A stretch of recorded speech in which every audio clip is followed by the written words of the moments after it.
কাকিমা ভালো আছেন? আচ্ছা দাঁড়ান, আপনি বসবেন তো, একটা চেয়ার নিয়ে আসি, দাঁড়ান।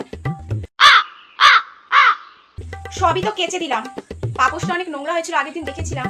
যাই, ওটা একটু ধুয়ে দিই, ভালো হবে। উফ, অনেকক্ষণ ধরে কাজ করছি বাবা, এবার আমি একটু ঘুমাবো।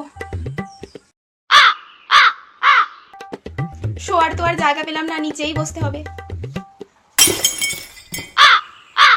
না না, বাড়িটা কি আমার নাকি তোর বুঝতে পারছি না। 8টা বেজে গেল, আমি এখনো পড়তে বসিনি, মা দেখলে আমাকে পিটাবে। তাড়াতাড়ি পড়তে বসি। আমার পড়ার টেবিলটা অন্তত ছাড়। বইটা তো এখানেই ছিল, কোথায় গেল? ওই দিকটাই খুঁজে দেখি।